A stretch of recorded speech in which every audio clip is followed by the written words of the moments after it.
Сәлем балақай, қалың қалай? Бүгін біз сабағымызда геометриялық пішіндермен танысуды әрі қарай жалғастырамыз. Сабағымызды шаттық шеңберінен бастайық. Білер қазақ баласы, сәлем сөздің анасы. Көп танысты көреміз, алдымыздан кезіккен, бәріне де ізетпен иіліп сәлем береміз. Бүгін біздің сабағымызға почташы Асқар хат әкелген екен. Хатты ашып оқып көрейік. Хатты Буратино жолдаған екен. Буратино үй тапсырмасын орындалмай жатыр екен. Кәне біз оған үй тапсырмасын орындауға көмектесейік. Келісесіңдер ме балалар? Ендеше бірінші тапсырмамызды орындайық. Пішіндер неге ұқсайды? Шеңбер допқа ұқсайды. Тағы неге ұқсайды? Машинаның дөңгелегіне ұқсайды.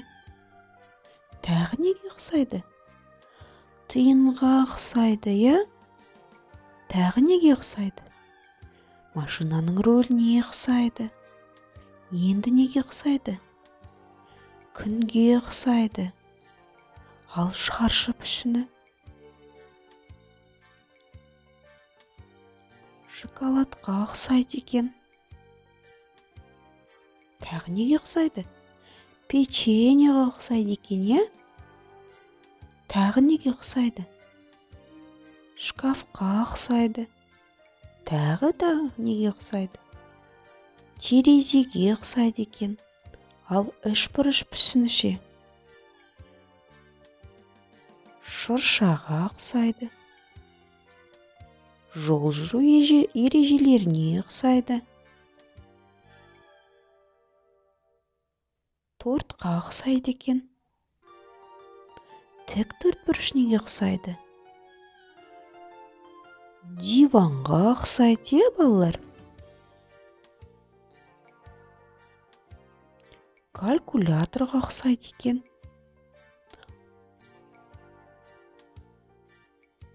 Біздің сабақ оқитын үстелімізге ұқсайды. Компьютерімізге ұқсайды. Өте жақсы балалар. Ал енді келесі тапсырмамызды орындайық. Дайынсыңдар ма балалар? Келесі тапсырмада заттар қандай пішінге ұқсайтынын айту керек екенбіз. Мынау алма. Алма қандай пішінге ұқсайды? Дұрыс айтасың. Шеңбер пішініне ұқсайды, е? Мынау пирамида. Пирамида қандай пішінге ұқсайды? Дұрыс айтасың. Үшбұрышқа ұқсайды. Бұл теледидар. Теледидар қандай пішінге ұқсайды? Дұрыс айтасың. Шаршы пішініне ұқсайды екен. Жарайсың. Сен бүгінгі сабаққа өте жақсы қатыстың. Қазір енді денемізді бір сергітіп алайық. Балақайлар, қане хоккей-поккей билейік. Үлкен шеңбер жасаймыз. Ал енді бастайық.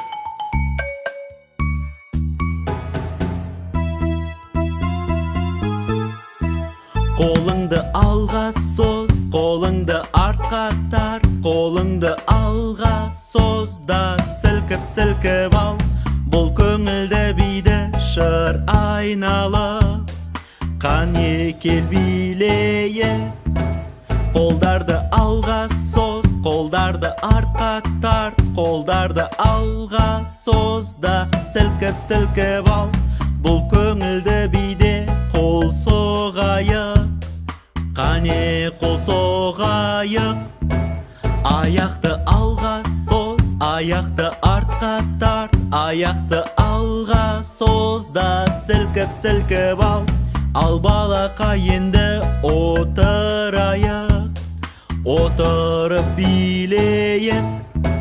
Екі аяқты алға соз, екі аяқты артқа тарт, екі аяқты алға соз да сілкіп ал. Ал енді қанекей би билейік. Басыңды алға ий, басыңды артқа тарт, басыңды алға иде шайқап ал. Бұл көңілді бимен ән айтайық. Ла ла ла ла ла ла. Бөксеңді алға соз, бөксеңді артқа тарт, бөксеңді алға соз да болаңдатып ал. Бұл көңілді бимен шаттанайық. Қане кел билейік. Ортаға кел жинал, шеңберге қайта тұр. Ортаға кел жинал да секіріп биле. Бұл көңілді биді билеп болды. Басымызды иейік. Рахмет, рахмет, рахмет.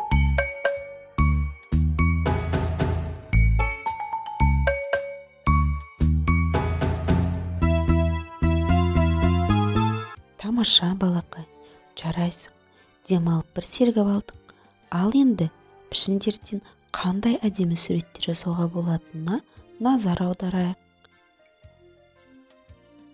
Көбелек, балапан, балық, қонжық, күшік жасауға болады.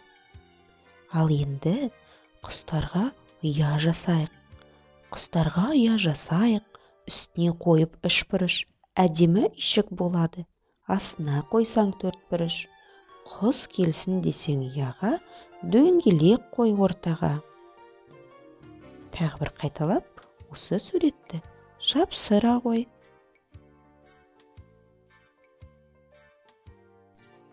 Ал мына суретте қанша геометриялық фигуралар бар?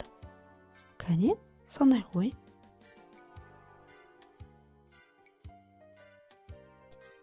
Жарайсың балақай.